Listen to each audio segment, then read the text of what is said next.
যে গল্পটি এখন পড়ব গল্পটির নাম অনুভব যোগ। বুদ্ধিতে যার ব্যাখ্যা মেলে না, এইরকম একটি গল্প। লেখক নৃপেন্দ্র কৃষ্ণ চট্টোপাধ্যায়। গল্পটি শুনে যদি আপনাদের ভালো লাগে তাহলে প্লিজ আমার এই চ্যানেলটিকে সাবস্ক্রাইব করবেন এবং অন্যদেরও শুনতে বলবেন। আসুন আমরা শুনি অনুভব যোগ। লেখক নৃপেন্দ্র কৃষ্ণ চট্টোপাধ্যায়। এখানে আমি যে কাহিনীটি বলছি তা আমার বা কারুর কল্পনাপ্রসূত নয়, নিছক সত্য ঘটনা এবং তার বিবরণ সেই সময়কার বড় বড় সংবাদপত্রে প্রকাশিত হয়েছিল। তাই এই কাহিনী সম্পর্কিত নাম, তারিখ ও সময় সবই রিয়েল। আনরিয়াল বলে যাকে মনে হবে তিনি এই কাহিনীর ঘটনার অন্তরালে বুদ্ধির অতীত লোকে আছেন লুকিয়ে। আজ থেকে ঠিক 48 বছর আগে 1912 সাল এপ্রিল মাস, রবিবার, সারা দিনের কাজকর্ম সেরে মিসেস আর্চিবাল্ড গ্রেসি শোবার ঘরে ঢুকতেই হঠাৎ কেমন যেন অবসন্ন হয়ে পড়লেন। তার স্বামী কর্নেল গ্রেসি কয়েক মাস হলো বাইরে বিদেশে গিয়েছেন। দুদিন হলো মিসেস গ্রেসি চিঠিতে খবর পেয়েছেন সমুদ্রের ওপার থেকে কর্নেল জাহাজে রওনা হয়েছেন। সপ্তাহখানেকের মধ্যেই বাড়িতে এসে উপস্থিত হবেন। খবর সব ভালোই। কর্নেল চলে যাওয়ার পর থেকে মিসেস গ্রেসি রোজ রাত্রিবেলায় শোবার সময় স্বামীর কল্যাণ প্রার্থনা করে শুয়ে পড়তেন এবং স্বাভাবিক সুস্থ দেহ মনের দরুন কয়েক মুহূর্তের মধ্যেই গভীর নিদ্রায় ডুবে যেতেন। কিন্তু সেদিন রাত্রিতে শোবার ঘরে ঢুকতেই তার শরীর হঠাৎ এমন অবসন্ন হয়ে এলো যে তিনি বিছানার সামনে ইজি চেয়ারে বসে পড়লেন। কেন হঠাৎ এমন হলো? এমন তো খাটুনি কিছুই হয়নি। ঘরে আসবার আগে খাওয়া দাওয়া সেরে তিনি মনের আনন্দে বাগানে পায়চারি করে এসেছেন। অবসাদের কোনো লক্ষণই ছিল না। হঠাৎ বড় ঘড়িটার ভিতর থেকে একটা ধাতব আওয়াজ এলো, যেন ঘড়িটার স্প্রিং কেটে গেল। অবসন্ন দেহে ইজি চেয়ার থেকে ঘাড় তুলে তিনি দেখলেন ঘড়ির পেন্ডুলামটা আস্তে আস্তে থেমে গেল। নজরে পড়ল ঘড়িতে রাত 10টা বেজে 4 মিনিট হয়েছে। ঘড়ির কাঁটা সেইখানেই থেমে গেল। একটা অব্যক্ত অস্বস্তি মিসেস গ্রেসিকে চঞ্চল করে তুলল। ইজি চেয়ার থেকে উঠে এসে তিনি ঘরের মধ্যে পায়চারি করতে লাগলেন। হঠাৎ কী যে হলো কিছুই বুঝে উঠতে পারেন না। ডাক্তার ডাকবেন, কিন্তু ডাক্তারকে কি বলবেন? দেহের মধ্যে বিশেষ কোনো জায়গায় কি যাতনা হচ্ছে নিজেই ঠিক করতে পারেন না। পায়চারি করতে করতে পা দুটো ভারী হয়ে ওঠে, দাঁড়িয়ে থাকতে পারেন না, বিছানায় এসে বসেন। প্রতিদিন শোবার আগে প্রার্থনা করে প্রার্থনা সেরে আলো নিভিয়ে শুয়ে পড়েন। ঠিক করলেন কোনো রকমে প্রার্থনা সেরে শুয়ে পড়বেন।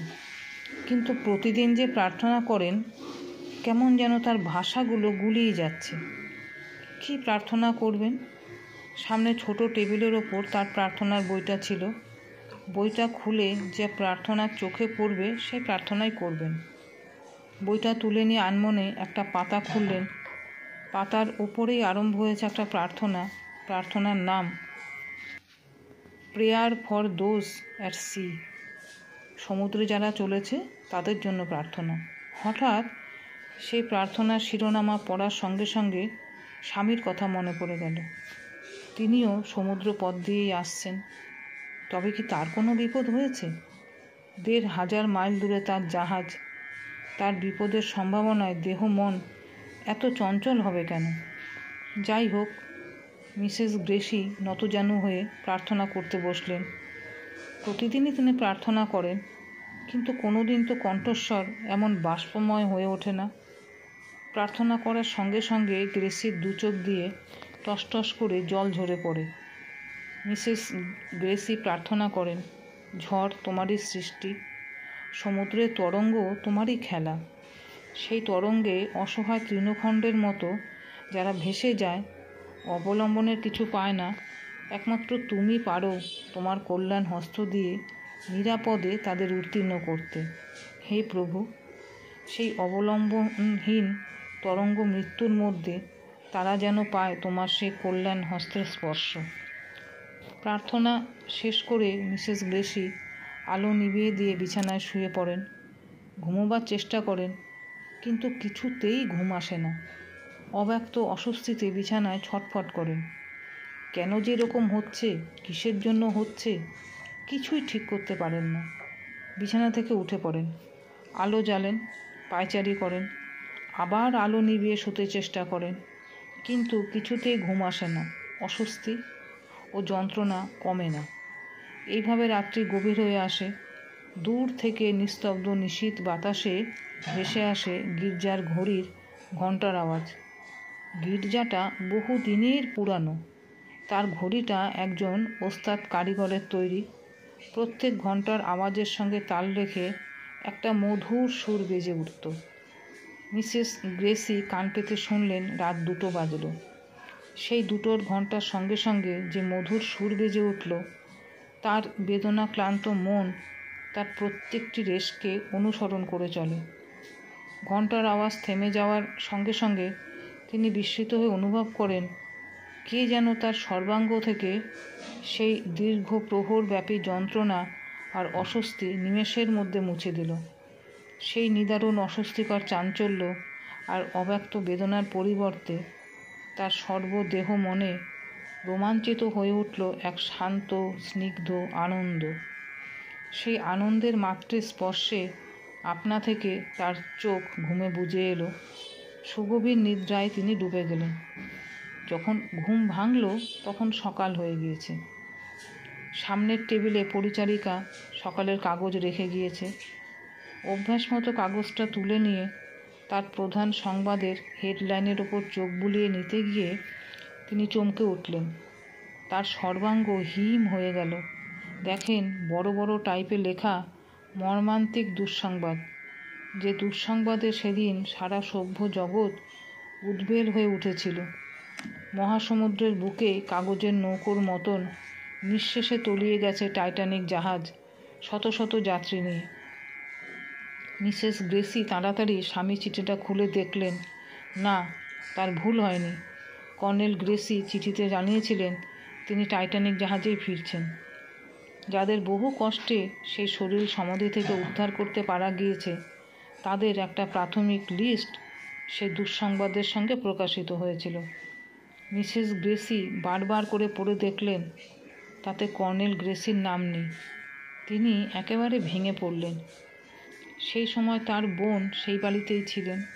প্রাণপণে নিজেকে সংযত করে তিনি মিসেস গ্রেসিকে সান্ত্বনা দিতে চেষ্টা করেন। পরবর্তী লিস্টের জন্য অপেক্ষা করতে বলেন। মিসেস গ্রেসি গতরাত্রির বিস্ময়কর যন্ত্রণার অভিজ্ঞতার কথা ভগ্নীকে বললেন, কিন্তু এই বিপদের সঙ্গে যদি তার পূর্বরাত্রির মানসিক অভিজ্ঞতার যোগে থাকবে, তবে রাত 2টোর সময় কেন অকস্মাৎ তিনি অনুভব করেছিলেন সকল যন্ত্রণার অন্তে সেই বিস্ময়কর আনন্দময় প্রশান্তি। পরের দিনের সংবাদপত্রে উদ্ধারপ্রাপ্ত লোকদের যে লিস্ট প্রকাশিত হলো, তার মধ্যে কর্নেল গ্রেসির নাম দেখা গেল। 3 দিন পরে কর্নেল গ্রেসি ফিরে এলেন এবং সেই মৃত্যুময় দুর্যোগের বিবরণ প্রসঙ্গে বললেন, রবিবার রাত্রি নিশ্চিন্তে যে যার কেবিনে ঘুমোবার চেষ্টা করছি, এমন সময় হঠাৎ জাহাজটা দুলে উঠল। বিছানা থেকে পড়ে গেলাম। কানে এলো জাহাজের আর্ত চিৎকার। হাতের ঘড়িতে চেয়ে দেখি ঠিক 10টা বেজেছে। চারিদিকের আর্তনাদের মধ্যে জানলাম আমাদের জাহাজ আইসবার্গের সঙ্গে সংঘর্ষে মারাত্মকভাবে জখম হয়েছে। সুনিশ্চিন্ত মৃত্যু। আপনা থেকেই আমার মুখ দিয়ে বেরিয়ে এলো তোমার নাম। তোমাকে স্মরণ করে শেষ বিদায় নিয়ে বললাম, ডার্লিং, বিদায়। তারপর সে ভয়াবহ অসহায় মৃত্যু বিভীষিকার মধ্যে সৈনিকের অভ্যস্ত কর্তব্যবোধে ক্যাপ্টেনের পাশে গিয়ে দাঁড়ালাম। চারিদিক দিয়ে ডাক ছেড়ে কাঁদছে নারী আর শিশুরা। ধীরে ধীরে একটু একটু করে জাহাজ ডুবছে। যতদূর সম্ভব নারী আর শিশুদের লাইফ বোটে তুলে দেওয়া হলো। তারপর ক্যাপ্টেনের আদেশে নিমজ্জমান জাহাজের ডেকে সারি বেঁধে দাঁড়ালাম। জল তখন ডেক ভাসিয়ে নিয়ে চলেছে। তারপর কোন মুহূর্তে সমুদ্রের নীল তরঙ্গে ভেসে গিয়েছি জানি না। সাঁতার দেবার ব্যর্থ চেষ্টায় পরিশ্রান্ত হয়ে যখন মৃত্যুর শেষ নীল আলিঙ্গনের জন্য প্রস্তুত হচ্ছি, তখন যেন বহু দূর থেকে কানে এলো প্রার্থনার সঙ্গীত। কে যেন প্রার্থনা করছে সমুদ্র মগ্নদের জন্য। এমন সময় একটা ভাঙা তক্তায় হাত লাগলো। নিমেষের মধ্যে মনে বাজবার নিদারুণ সংকল্প জেগে উঠল। সেই ভাঙা তক্তা ধরে বহুক্ষণ জুঝলাম। শেষ রাত্রির দিকে একটা লাইফ বোট এসে আমার অর্ধ অচৈতন্য দেহ তুলে নিল। বিস্মিত হয়ে মিসেস গ্রেসি সেই কাহিনী শোনেন। সেদিন রাত্রিতে তার ঘরে বসে তিনি ১,৫০০ মাইল দূরে তার স্বামীর জীবনের প্রত্যেকটি ঘটনা নিজের অজ্ঞাতে অনুভব করেছেন, একেবারে ঘন্টা মিনিট ধরে। জিজ্ঞাসা করেন, যখন তুমি লাইফবোটে ওঠো তখন কটা বেজেছিল বলতে পারো?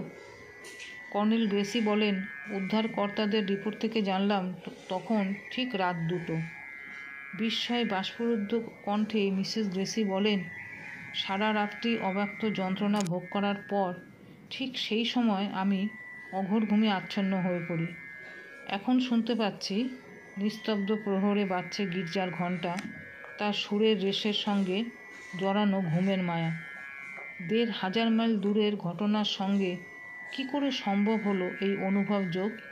ঘন্টা, মিনিট, সেকেন্ড ধরে মানুষের বুদ্ধি আজও পায়নি তার উত্তর।